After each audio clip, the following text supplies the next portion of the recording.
At first glance, this looks like a simple family portrait: a grandmother, a mother, a father, and a baby, sitting together outside a modest home somewhere in Brazil, bathed in warm light. It looks peaceful. It looks ordinary.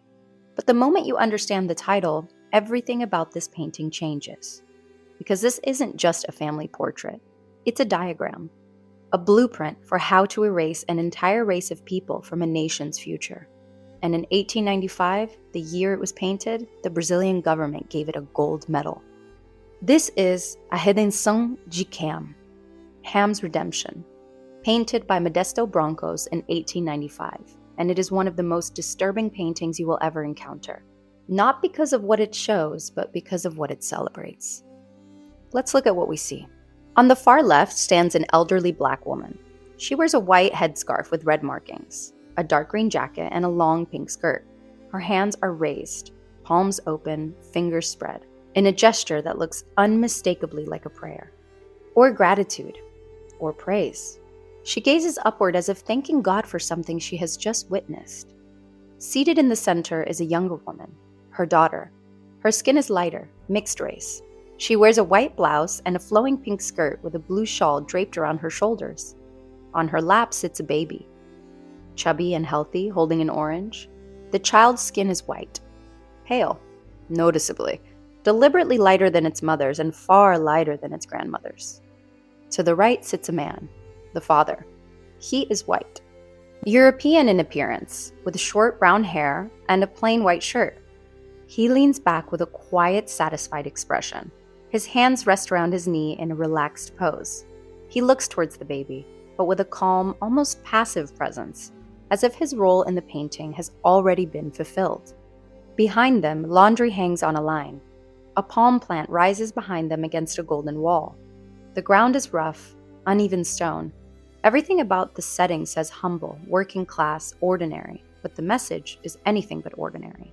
Brocos arranged these four figures in a very specific order: black grandmother, mixed race mother, white father, white baby. 3 generations, each one closer to whiteness than the last. And the grandmother, the darkest figure in the painting, thanks God for it. That is the thesis of this painting. That blackness is something to be bred out of. That whiteness is redemption. That the disappearance of African ancestry, generation by generation, is a cause for celebration. And in 1895, this was not a fringe idea, it was national policy. To understand why this painting exists, you have to understand what Brazil was going through. In 1888, just 7 years before this painting was made, Brazil became the last country in the Western Hemisphere to abolish slavery. For over 300 years, it had been the largest importer of enslaved Africans in the Americas, bringing in roughly 7 times more than the United States. By the time emancipation came, Brazil had one of the largest black populations outside of Africa, and this terrified the ruling class. The newly formed Brazilian Republic, established in 1889, was desperate to modernize, to be seen as a civilized nation comparable to the great European powers. And to the elites of that era, shaped by the pseudo-scientific racism and eugenics theories sweeping across Europe, a large black population was not a sign of cultural richness. It was an obstacle, a problem to be solved. The solution they arrived at was called branqueamento, whitening. It was exactly what it sounds like, a deliberate state-sponsored policy to gradually erase blackness from the Brazilian population through 2 mechanisms: massive European immigration and the encouragement of interracial marriage, with the explicit goal of producing progressively lighter-skinned children over generations. Between 1884 and 1930, Brazil brought in over 4 million European immigrants, mostly from Italy, Portugal, Germany, and Spain, while newly freed Black Brazilians were systemically excluded from skilled labor and economic opportunity. This wasn't hidden. It wasn't whispered.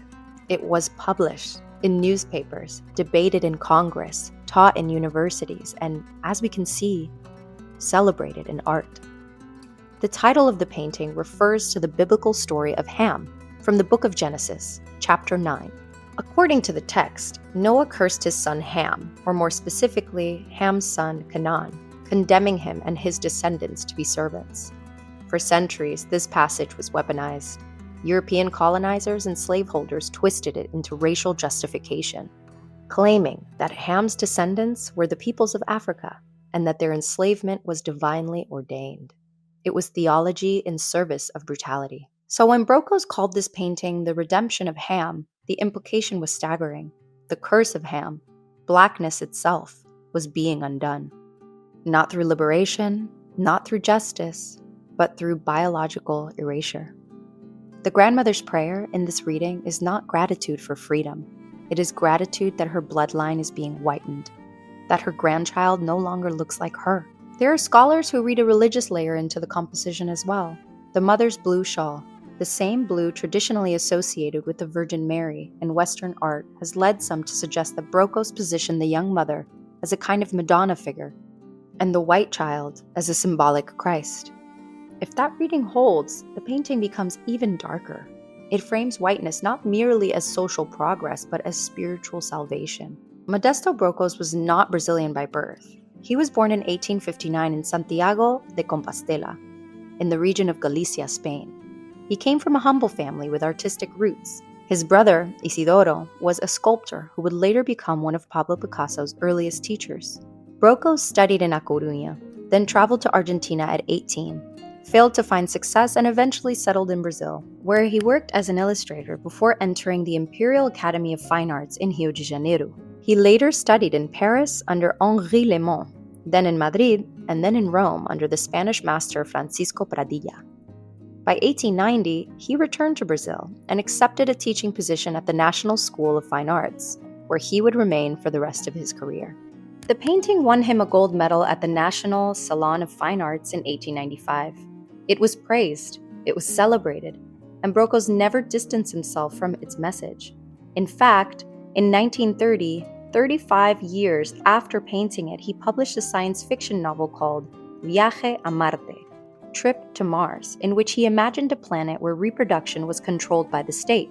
All volunteers were white, and the goal was the unification of the human race through the elimination of non-white people. He put himself in the book as a character. He wasn't hiding anything. Today, this painting hangs in the Museu Nacional de Belas Artes in Rio de Janeiro.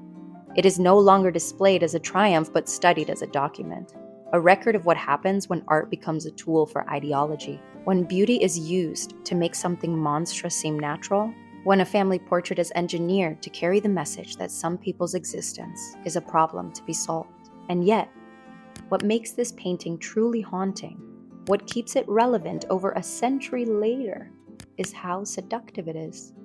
The light is warm, the colors are beautiful, the baby is innocent. The grandmother's gesture of praise feels genuine, even tender. If you didn't know the context, you might walk past it and smile, and that perhaps is the most dangerous thing about it, because the most harmful ideas rarely announce themselves.